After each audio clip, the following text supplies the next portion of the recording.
Well, good evening, everybody. Welcome back, or welcome here for the first time. But anyway, just welcome to the new Vartan Gregorian building, the new NAASR. It's been a long time coming, and thank you, all of you who have made it possible. And I think I may be quoting something that Sir Ignatius said at the building opening, that this is your place, this is your building, this is your home. Obviously, we don't mean that literally. We'll have to turn you out after the program just the same. You can't sleep here, but we want you to feel like this is your place and your home, and to come here and be welcome here now and for all the years to come. Some of you may have been here on November 1st for the grand opening and ribbon cutting. This week, we've reached another watershed moment, and we're in the process, and if you looked around, very much in the process of moving into the building. Our library movers are midway through installing our precious and large library and bookstore so that they can again be accessible to readers and researchers in the very near future. The staff is reorienting itself to our new offices and our unpacking boxes, and our contractors are working through the punch list of items that need to be finished off throughout the building, including in this room and in every other floor of the building. We are moving our way towards completion and hopefully approaching that level of perfection that we all hope to achieve in this world. So we would love to have achieved 100% perfection for tonight, but we're not quite there. We get closer and closer every day. But even tonight, in the less than perfect state in which we find ourselves, we hope that you like what you see. We could have passed up the opportunity to present tonight's program, given everything that's been going on, but we thought it was important that just as during the year and a half when we were in temporary quarters and we continued our core activities as an organization, so too now it's important that we carry on with our work. And so here we are. And it wasn't necessarily a conscious decision that the particular program and topic that we will have tonight would be the first in our new building, but there's a certain nice logic to it. Genealogical research is everywhere today, and more Armenians, like everybody else, is engaged in researching their own family histories and backgrounds. And NAASR holds great resources for such research, and we really look forward to making them accessible to you in the near future once again. Related to the work that you or I might be doing on our families, or that researchers like George Agjayan, who's hiding in the back of the room, is doing about particular communities, there is genetic research that is transforming our understanding about early human history as well as more recent human history. And of course, this includes the history of the Armenian people. Located at the crossroads of Europe and the Middle East, the Armenian highland, or historic Armenia, served as a transition corridor for major waves of prehistoric and historic migrations. The genetic history of Armenians as an indigenous population of this region attracts keen scientific interest to resolve the puzzle of ancient Middle Eastern population expansion, the spread of Indo-European languages, and other much vexed historical questions. Since 2015, Dr. Levon Yepiskoposyan has been part of a research team engaged in a project to draw a genetic atlas of historical Armenia in order to reproduce the rich spatial mosaic of the Armenian gene pool across time and space. Working at the cutting edge of genomic research, Dr. Yepiskoposyan will share some of the insights that he has gained through genetic research and how it is shaping or reshaping our understanding of Armenian history and the history of the region. I don't know why the AV is doing that. That's one of the things that we'll just have to figure out, won't we? Dr. Levon Yepiskoposyan is the head of the ethnogenomics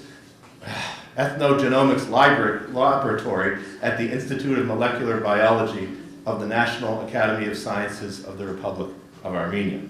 He is a member of the UCLA Armenia Genetic Research Project. He is the director of the Karinpak Cave Excavation Team in Artsakh, and he has served as the rector of Artsakh State University and president of the Armenian Anthropological Society. He's the author of many articles in peer-reviewed journals and books, and the author and co-author or editor of numerous other publications.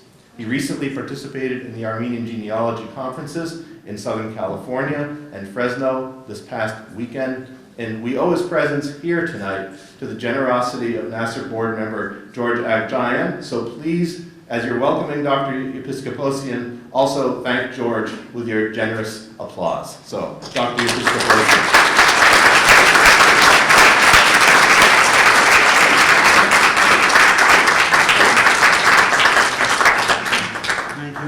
Hello everybody, I am Levon Yepiskoposyan, as was already told, head of Laboratory of Evolutionary Genomics. The name was changed just 1 month ago because we are dealing not only with human DNA but also with animal DNA, starting to reconstruct not only history of Armenian population but also the genetic history of our region in general. First of all, I want to thank George and Mark for the invitation. It's a big honor for me to have a lecture here and a couple of lectures in California on our ongoing project on genetic atlas of historical Armenia. And I want also to join to the congratulations in occasion of the inauguration of this new building. And as it was said on this occasion, that NAASR's mission is to advance Armenian studies and to build a worldwide community around Armenian culture, history, and identity. My talk is exactly about these three subjects: about history, about genetic history, about identity, genetic identity, and about the influence of culture of shaping and reshaping our genetic structure of Armenian population. You know that, everybody knows that Armenian ethnogeny or ethnogenesis took place on the whole stretch of big area, which everybody knows that it's Armenian highland. It's a huge area, and currently we are living, officially living, at the territory which is about 10% of this historical area. It means that we have no possibility to conduct archaeological excavations. We have no possibility to collect ethnographic material or anthropological material. Even we cannot collect DNA samples in so-called hidden Armenians because of many barriers, and very evident for everybody of us. But we have possibility to solve this problem, as it did Hushamatyan, a very well-known project, and it's a wonderful project, which aims to reconstruct the social history, the history of village life, of town life, of family life of Armenians who lived there before the genocide, more than 100 years ago. And usually the way they reconstruct this history is they collect data from family archives and from different databases. And in our case, in case of genetics, we are trying to. We have the only way to collect DNA samples from the descendants of Armenians who lived on the whole stretch of historical Armenia. So why it's possible? Because genetics is working not alone. We are collaborating very closely, intensively with our colleagues who works in archaeology, paleanthropology, and history and linguistics. Didn't touch. It will be back in a moment. Yes. So the only way is to collect this kind of data, and how we are dealing with this samples. So we are trying to identify Armenians. It's just to show that the capacity of genetical method is huge and is comparable with paleontology, paleoclimatology, which can delve very, very deep to very deep layers of our history, prehistory, and if history can use materials, all the written materials, written records of maximum 5,000 years ago, and linguistic about 10,000 years ago, archaeology 1 million, we have possibilities to use material that expands very, very deep. Why I want to let you know that, first of all, that we're collecting DNA samples from those Armenians whose all ancestors from both sides, from maternal sides and from paternal sides, are from the same territory of historical Armenia. Just as an example, if you consider yourselves as a pure Van Armenian or pure Erzurum Armenian, it means that your all grandfathers, all grandmothers, all your great-grandfathers and great-grandmothers, they originated in these areas. And this is the only way to collect data which will reflect the mosaic of Armenian gene pool before genocide. So why this project is so urgent? You can read, and I will try just to describe it briefly. It's so urgent because this is the only way to reconstruct our legacy, genetic legacy, which existed at this territory before genocide, when this huge territory was populated by Armenians. The second one, that with each generation we lose Armenians whose all parents, whose all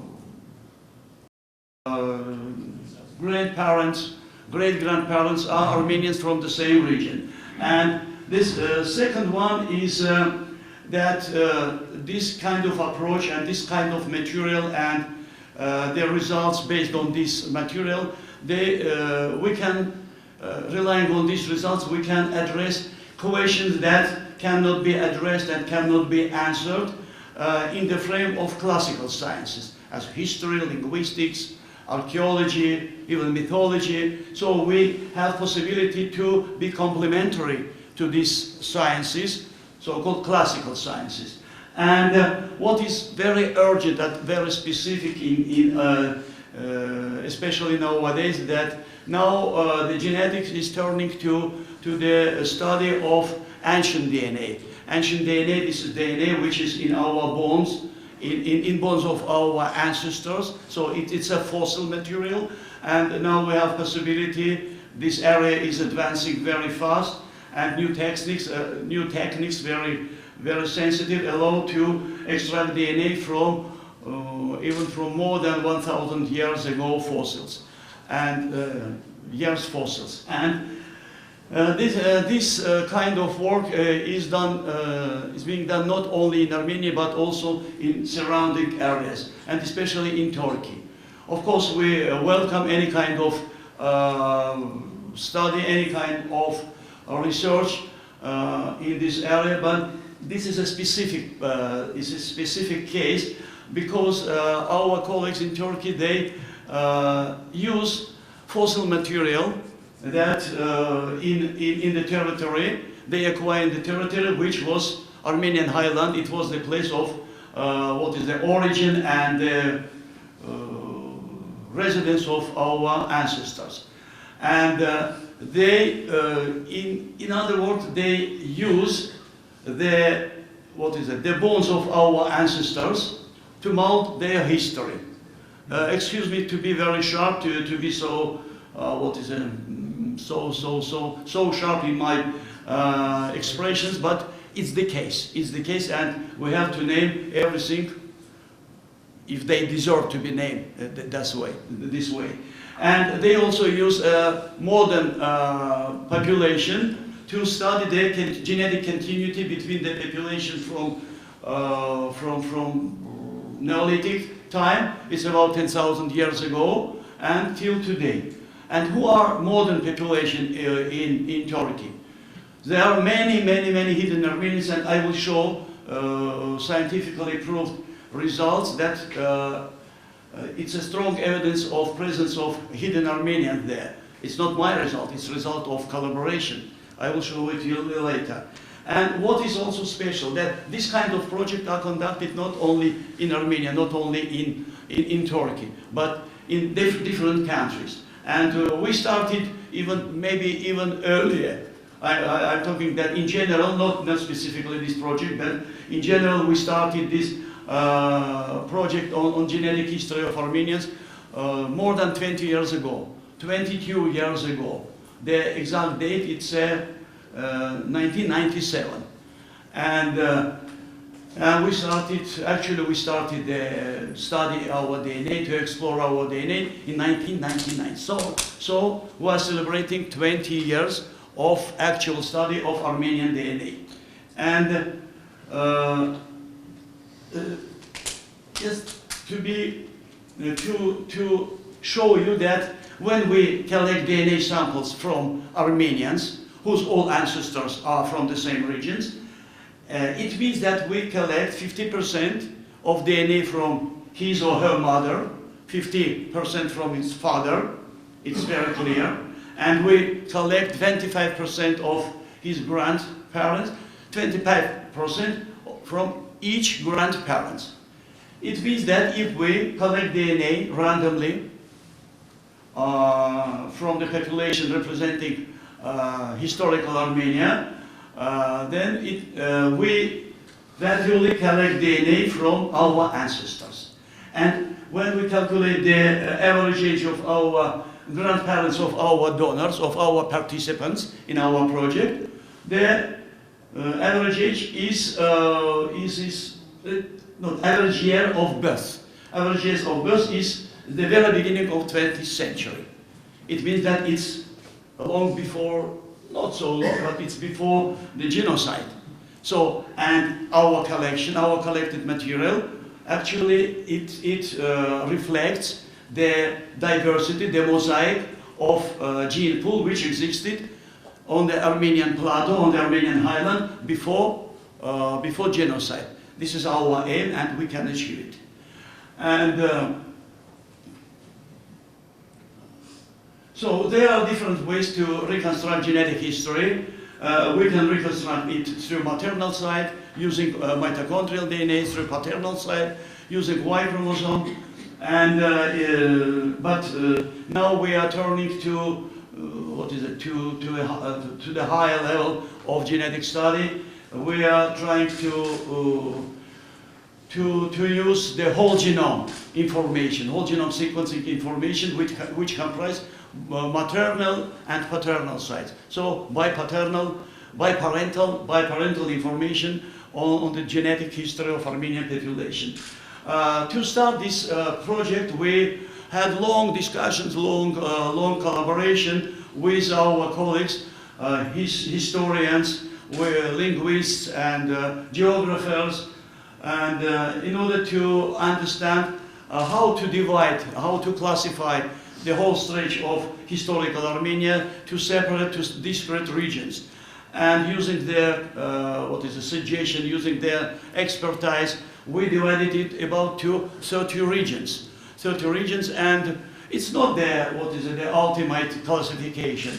Maybe we will have some sub-regions as well, and the sampling shows that sometimes we have to combine, to merge 2 or 3 regions. Sometimes we have to divide it further.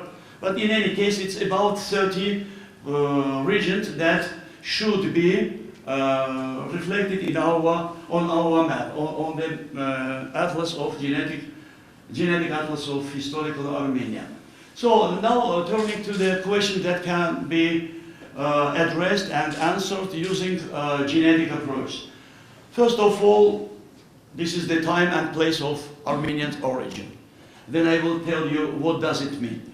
There are Armenians aborigines, or Armenians are newcomers, and it was mentioned in one more than 2,000 years in one very, very weak and very short record left by Herodotus, or Herodot, that Armenians and Phrygians, they were in the same army of Cyrus, and they have the same garment, and so, but it's in my opinion, and not only it's a very weak statement, and relying on this statement, it's quite impossible to state that Armenians are newcomers from the Balkan region. We have to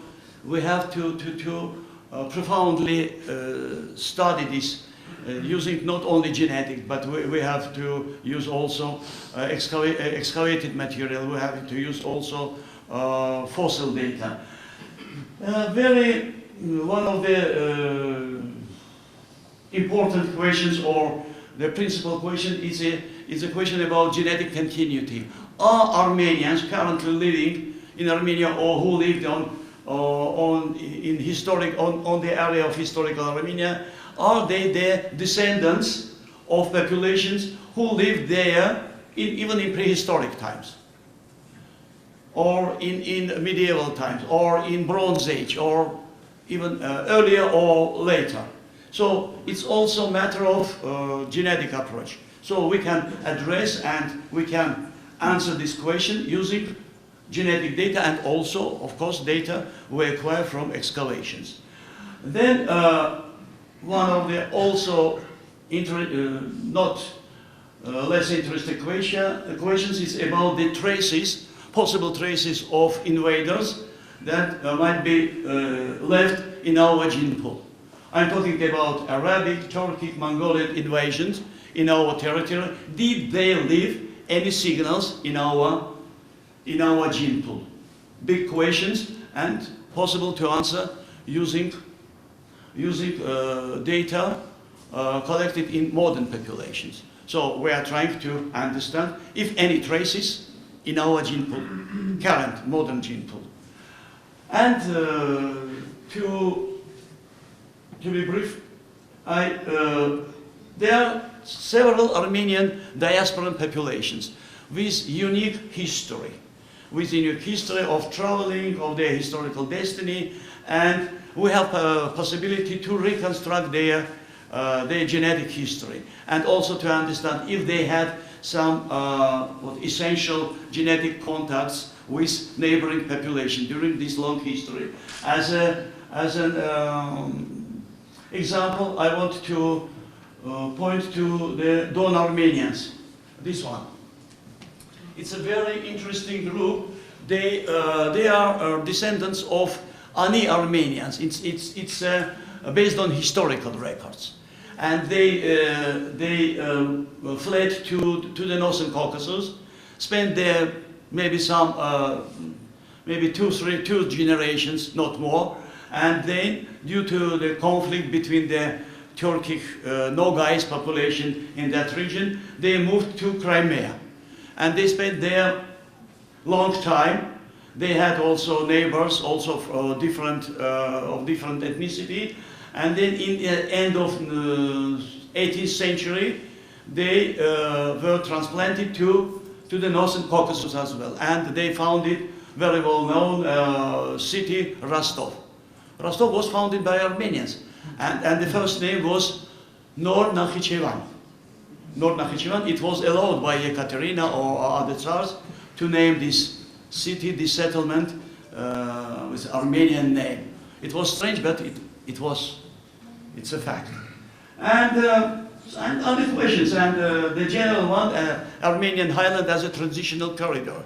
And this is the reason why so many resemblance, so many genetic links between Armenian gene pool and genetic features of populations who cross this area and reach the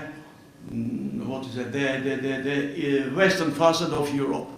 I'm talking about the all populations of different ethnicity currently living in Europe. We use very simple ways to collect DNA samples. In Armenia, we usually use blood samples because blood consists more DNA and it's easier to extract DNA. When I'm traveling to different Armenian communities, and here also, I collect DNA samples as saliva samples. There you see it. And when we use fossil DNA, we collect DNA. We take DNA from fossil materials, from fossil bones, and then we extract DNA. And then we analyze it. Just have to wait.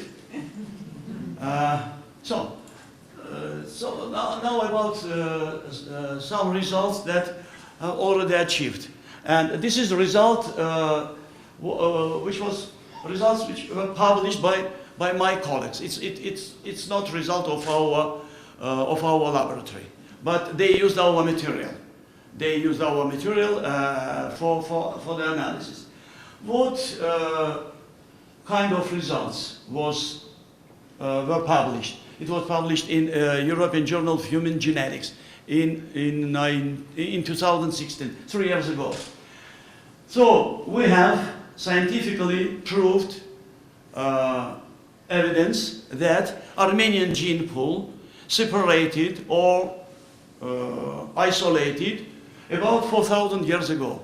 It's the time when the big states in Near East crashed and annihilated. And since that time, for millennia, we had no significant genetic contact with other population. What does it mean in general? Why? What are the reasons of this separation, of this isolation? Any population is in the state of isolation when it has borders. When population has borders, when it has something like state, it should be borders under the strong control. When population has very limited genetic contacts with neighboring populations. Borders. The second is language. Language also is a barrier for genetic contacts. And the third one, it's a difference between cultures, between religions. If you have very strong, very sharp and pronounced difference between religions of your religion and neighboring populations' religions, it also works, it also plays very strong role as a barrier. So let's go further. And we see that there is a good consistency between the separation of Armenian language. I will see it here. This one. This is paper published in 2012 in Science. It's a very famous paper. It's a seminal paper about the classification of Indo-European languages. So you see that Armenian language separated from the trunk of Indo-European family exactly at that same time, about 4,000, maybe a bit more years ago. So language definitely played a role of barrier, the role which facilitated the separation and the separation of Armenian gene pool. Isolation, genetic isolation of our genetic legacy. So, some results about our uniparental, our paternal history. We have wonderful mythology about our forefathers, about hike, but from some genetic point of view, it's not the case. It's mythology, it's our history, it's our culture, and it's our identity, definitely. But actually, we have very diverse genetic picture, genetic mosaic of our paternal lineages. And you see that some lineages are very straight, as this one and that one. It means that it reflects the history, it reflects the the number of founding populations, tribes, groups, who played essential role or who participated in our genesis. in our development, in our shaping us as a distinct population, ethnically distinct population. Next one. It's a bit complicated, but not so much. So here, there, you see these columns. It means that Armenian gene pool has mainly two ingredients. Two ingredients. The first one is local one, Caucasian one. The second one is Near Eastern one. It was brought from Near East by agriculturists in about 10,000 years ago, 8,000 years ago. Agriculturists, after the Neolithic Revolution, after the invention of agriculture in the Near East. So, and you see there also very tiny fraction of blue here. The line 7. It's a portion of European origin. You see that it's very tiny, and we can explain, we can make inference that European gene pool has very, very small input to our gene pool. So we will use this information in future. And what about the question we addressed in the list some slides ago about the signals of invasions?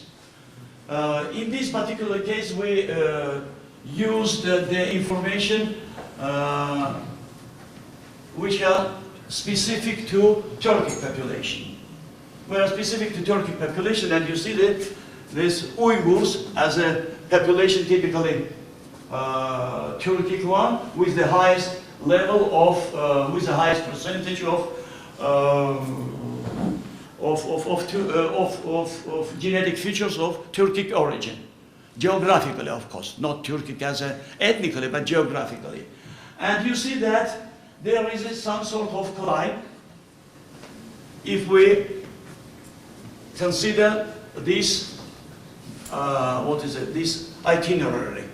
We see that nothing in Armenia, no signals, no traces in Armenia, no traces in Georgia, no traces in the central part of Iran and in the Near East. You see traces in Turkey and you see traces in Azerbaijan. So it's a northern Iran with a lot of people, Turkic-speaking population. So you see that there is also consistency between language, Turkic language, and the frequency of genetic traces in this kind of populations. Again, why Armenians, why Georgians? Let's leave this part. Why they could preserve, specifically Armenians, why our ancestors, our gene pool, could preserve so-called purity, and we don't have any visible, any significant traces in our gene pool. I can only speculate on this matter, but my speculation will be more or less, not scientific, but reasonable or logical. First of all, we had very pronounced, very strong identity that time.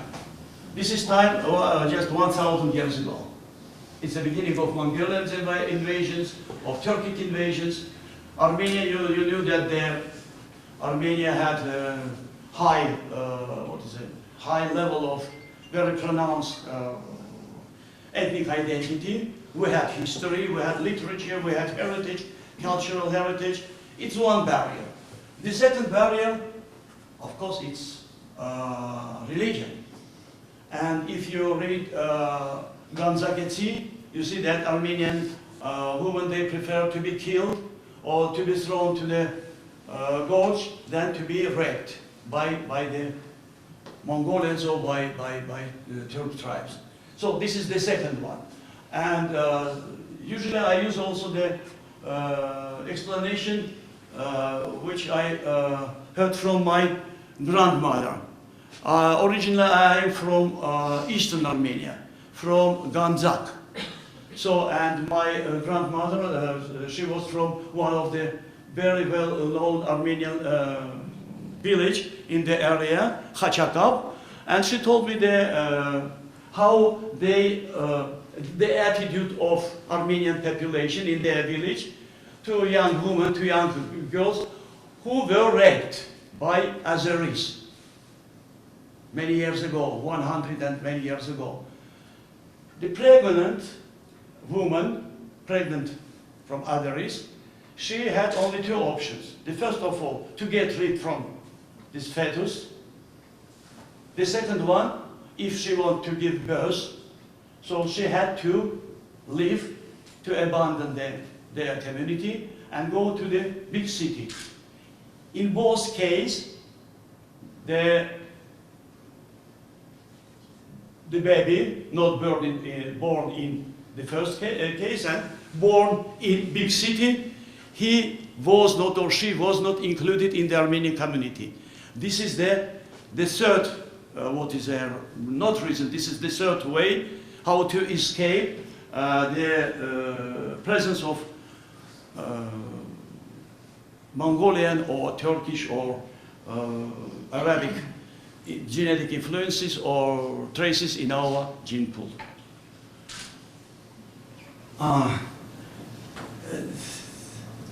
The same pattern we have when we consider maternal gene pool. This is Erzurum Armenians.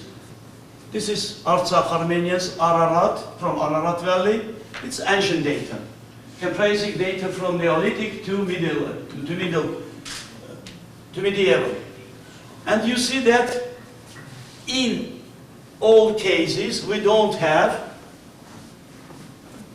lineages or genetic features which are common for Central Asian populations. So both for paternal lineages and for maternal lineages, we don't have signals of any significant influence on our gene pool.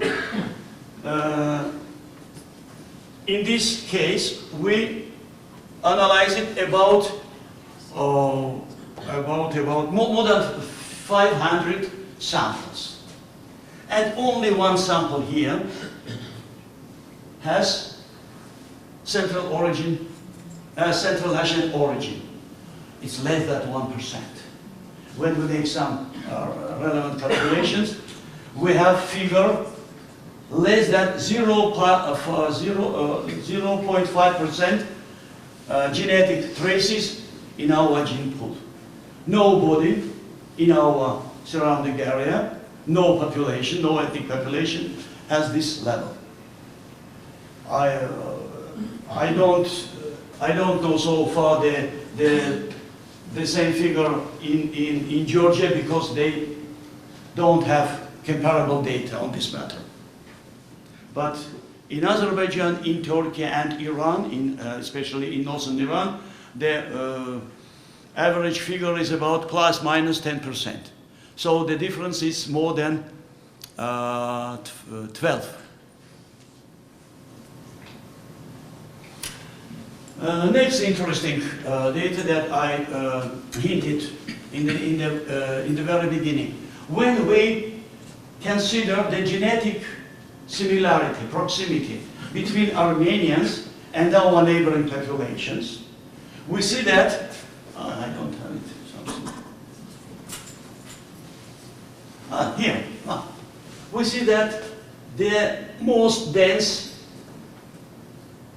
color, green color, is in this area. What does it mean? It means that population in Armenia and population in this area have the same genetic legacy.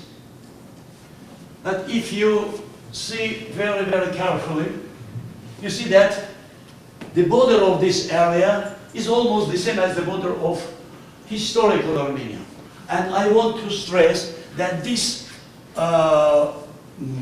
paper was published not by Armenian scientists, not by Armenian geneticists. It was published by international group. It's a result of long year collaboration with Russian scientists, with English scientists, with British scientists, with German scientists.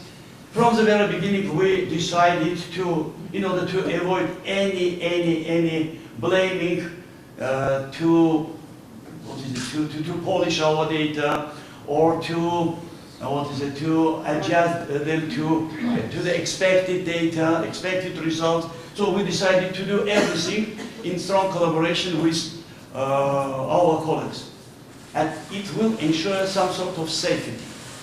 And we achieved it, I think so. Is this current populations? Sorry? Everyone is current populations? Yeah, current population. This is data on current population. We have some data from Iran, some data from other populations, not from Azerbaijan. They don't conduct this kind of research in their country. I don't know why. Maybe you guess, maybe you guess, but not. I don't. I have some doubts on it.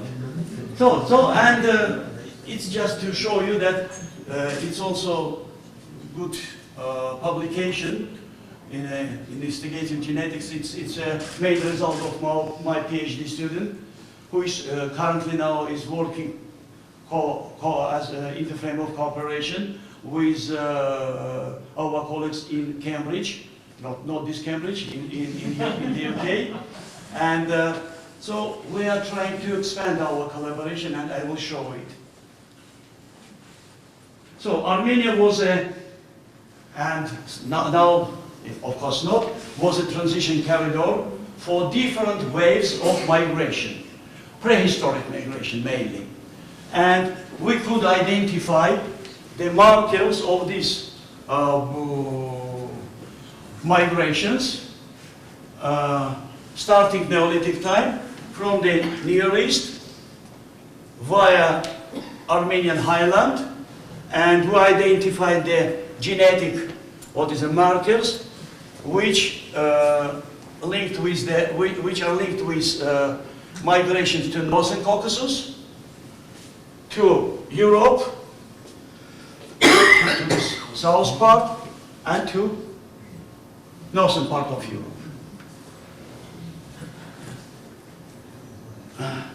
The next part of our project is using data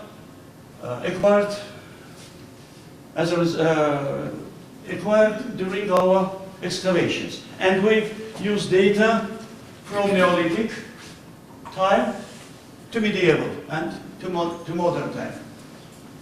And just some examples. There are burials in Karashan. It's a necropolis, very, very eminent one. It's a huge one, big one, and each year I get from my colleagues, archaeologists, huge number of fossil material, which we use to extract DNA and to analyze them. And my team, my group also is conducting DNA excavation in the region of Artsakh. It's a village Karintag, beneath the Shushi, and on the hill opposite of this village, on the top of the hill, is this cave, which is a specific one. This is cave with excellent preservation of DNA. So we can extract DNA from any kind of fossil materials, not only belonging to human beings, but also to animals as well. Some pictures are my students working with all necessary equipment, with all necessary tools. Also, so we are trying to meet all standards. And some examples of bones, of fossils acquired. We have also lithics. It's very interesting because this is obsidian. Obsidian is absent in this region. So it was brought from the maybe the nearest mine is about 40 kilometers away. 40 kilometers. So you can imagine that 40,000 years ago, and we could also estimate, roughly estimate the age of this layer where it was found. It's about 40,000 years. So it means that 40,000 years there was something of barter between different populations. Populations in the region of mine, this obsidian mine, and this Karintak, which was not Karintak at that time. Then my students, they analyze DNA, not in Armenia. We don't have this facility. It's a very expensive one, and it's not necessary. What we need data generated as a result of any genetic analysis, both for modern DNA and for ancient DNA. So when we get results, so then we analyze this result using very, this is some examples of publication. It is our first publication. It was a huge project, big one, and highlighted our Armenians, which were included in this project. And we had the first 6 Armenian DNA, ancient DNA samples published. So the first publication was 4 years ago. Then we expanded it, and in this publication, it's 2 years ago, 2017, we published 54. 54, it's a huge amount. For one ethnically homogeneous population, 54. I'm proud of it, because definitely it's a big figure. Of course, there are some population which now has more, but no comparison regarding resources. We used data. It's obvious that we couldn't use fossil data outside of Armenia, beyond Armenia. We used data acquired during excavations in the Republic of Armenia and in Karintak, where we're digging now.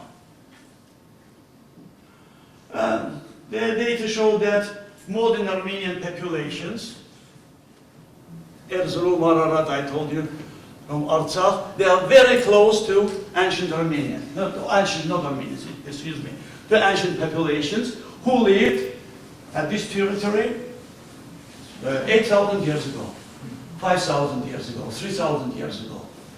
This is pool sample. But we see that Qashqai from Iran, they are far away. Turks, Persians, Tatars, the only population which are very close and could be considered as a very tight cluster. This one. So, couple of minutes, and we tested different models to describe the genetic continuity from ancient population to modern population. And we found that this particular model describes perfectly the genetic continuity, straight genetic continuity, at least from 8,000 years ago. This is minimum. We can expand it, and we're trying to do it using new data to modern. So we can, this is my, or our, inference, then despite well-documented cultural shifts, we have, in the same time, we have genetic continuity of maternal gene pool. Now we need to expand this data, or to test this data for paternal lineages. It means that, the female population was very stable. They don't like travel. Of course, they travel, but they don't travel to long distances. They travel to husband's family, from the father's family, so it's a culture of patrilocality. But they don't travel to long distances. Men men are soldiers. They are invaders mainly. They are travel long distances. And we expect that maybe we suppose that in case of men, we will get maybe something shifted. But in general, we see that relying on not only mitochondrial DNA, not only maternal sites, but we have some preliminary results also published that modern Armenians have very strong, very close genetic links with the population who lived, with the population not ethnically, with the population who lived at the same territory 8,000 years ago. This is principal conclusions that Armenian highland is a key region and modern Armenian is an indigenous population. And next week we will submit a paper to one of the leading journals, not paper, manuscript, to one of the leading journals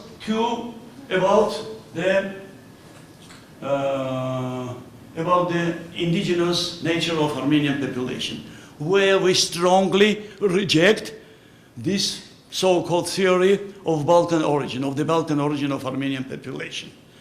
I will be glad to spread it as soon as it be published, it be out.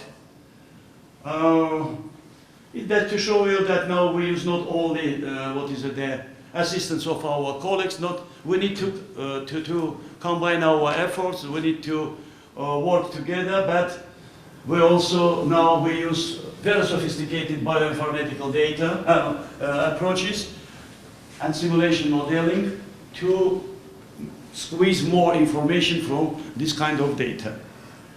And I want to let you know that I'm confident that genetic data, genetic information allows us to state very firmly that though the Armenian population was expelled, or Armenians, our ancestors, were forcibly expelled from our homeland, but not erased. We preserve very vivid information about our presence there at this territory, and we have to reconstruct it. We have to let everybody know that our ancestors lived there, and this is the main objective of this project, Genetic Atlas of Historical Armenia. And to show the last one, it's that we are shifting from uniparental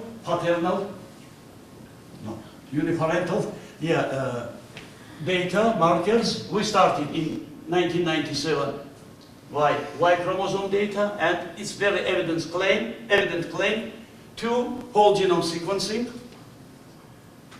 36 now, and whole genome and ancient DNA, 52, more than 50, it's not bad figure. So we are planning to have about 200 in order to ensure the coverage of whole historical Armenia area. It's very tough challenge, and we are pacing very slowly due to the lack of resources. But we are moving, and eventually we will get it. So summing up, I invite you to take part in this project. If everybody of you meets this requirement, if your all parents, grandparents, and great-grandparents are from the same region of historical Armenia, so I brought saliva kit. You can donate your saliva as an essential part of this project. And I will be happy, my colleagues also, to reveal your genetic legacy, to reconstruct the genetic history of Armenian population. We also are dealing with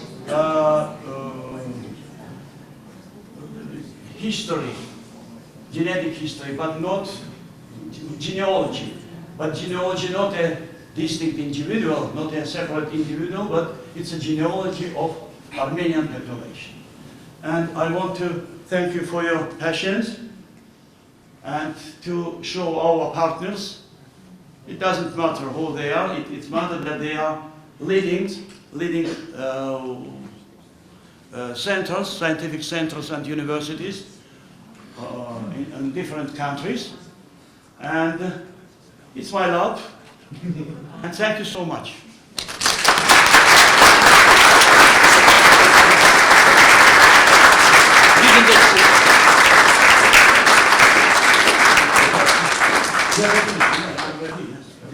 He's ready to take some questions. And before he does so, I just wanted to thank you again for a wonderful presentation. It's amazing that this very cutting-edge science is both reinforcing and in some cases reshaping some of the factual material that we've been taught based on historical texts, linguistic studies, Armenian mythological studies. Some of it is being challenged, some of it is being reaffirmed, and I think it's really fascinating to see the process taking place.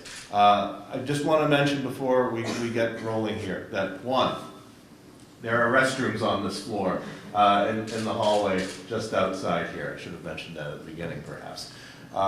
Two, that there will be a reception afterwards in the solarium with some refreshments. Three, the bookstore is not open yet. Next time we gather here, undoubtedly the bookstore will be up and running, and Laura will be ready to sell you as many books as you can buy. Four, whatever is happening with this will be fixed, and I apologize, and I'm sorry if it was in any way distracting or disruptive. Five, I don't remember what five was, so we will open up the floor and we'll take some questions for Dr. Yepiskoposyan. Yes, and please stand up and speak as loudly as you can. Yes, hi, thank you very much for your presentation. There was one slide that all your material was so interesting. There was one slide where I was hoping you could go back to clarify what the data was representing. Is that possible? It was the one where you had the map and it had the dark green shading, where you were trying to make the point about the gap in genetic alignment. I think the gentleman asked the question. Yeah, the genetic distance. I just want to make sure I understood what that was representing. Could you spend a few minutes just kind of going over that? So the first one is to open the... Not this one. The last one? No, I know which one you mean. This one. This one. We used Y chromosome data. We used Y chromosome data of modern population.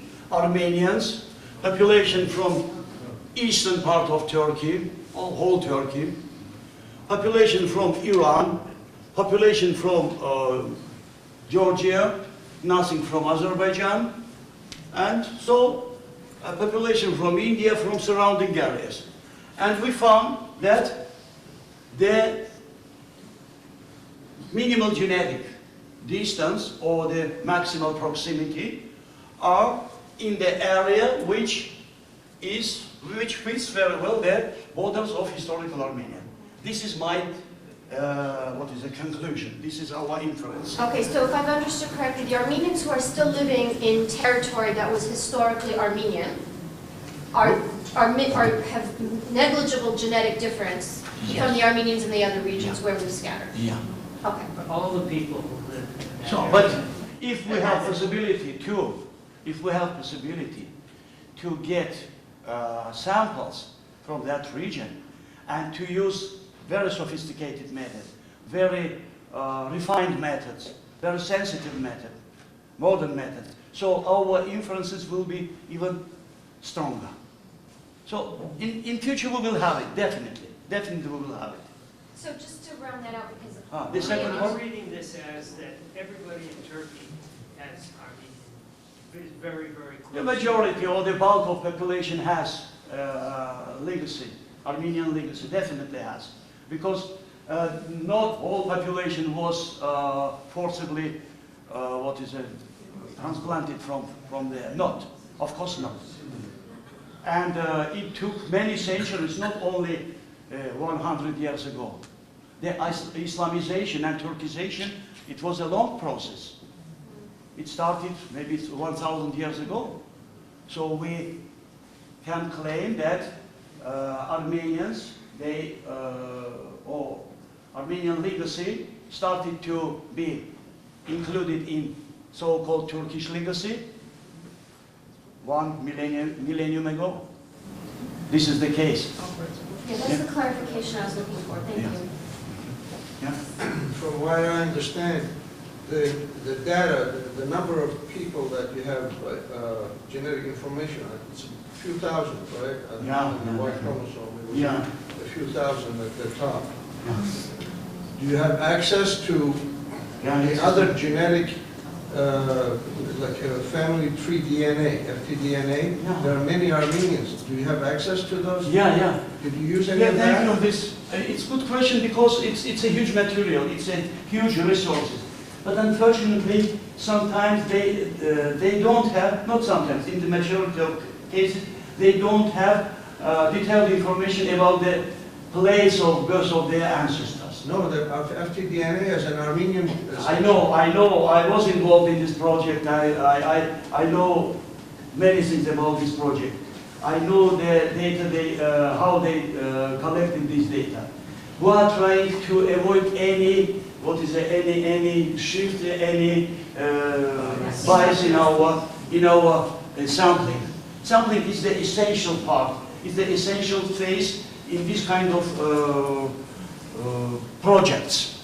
So if you have some mistake, if you have some bias in your sampling, so your results also will be biased and interpretation also will be biased. So we prefer to get less material, but to be sure that, to be convinced that our material is not biased.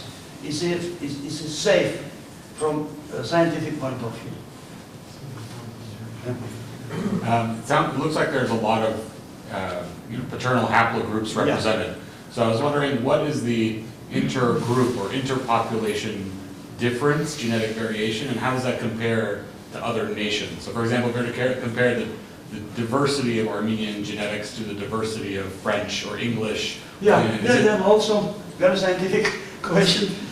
When we started, when our paper was published in 2001, there was a statement that, a result that the geographic structuring of Armenian populations in some cases are higher, are more pronounced than for some ethnic groups in Europe. So Italians and French and maybe their neighbors and from Switzerland and so on. So it means that Armenian population was separated, was structured, was divided to different subgroups much earlier than populations in Europe. And if we, the second part of your question is the diversity. Diversity of modern Armenian population is very high and is comparable with the rate of diversity of Turkish population, which is very young, about 500 years as a state, as an entity.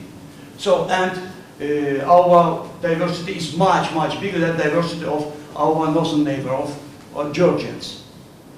So is there It's due to history, due to genetic history. Is there a subpopulation in Armenians that's older than a... No. There are differences due to diversity. And it also clearly evident that the populations in mountain regions, they are isolated. And diversity there is less. It's not so big. And diversity is usually big in the areas which are as a transition corridor, the area of contact, the area of clashes. the area of what is active genetic contacts. Now, I know there are many other questions, but Maybe we can. please, let's just continue the discussion. Yeah, because Professor Yepiskoposyan will answer your questions while eating baklava. I think that's a reasonable expectation. So thank you all for being here tonight for this special occasion for NAASR and for I hope for the community, this sort of sneak preview. In the new year, we will be fully up and running and programs will be taking place on a regular basis. And we will hope to be exploring all aspects of Armenian studies that we have the ability to explore in this building for years to come, and we hope you'll be here with us on these explorations. So please thank Professor Yepiskoposyan. Please help him. If you meet this requirement. Well, in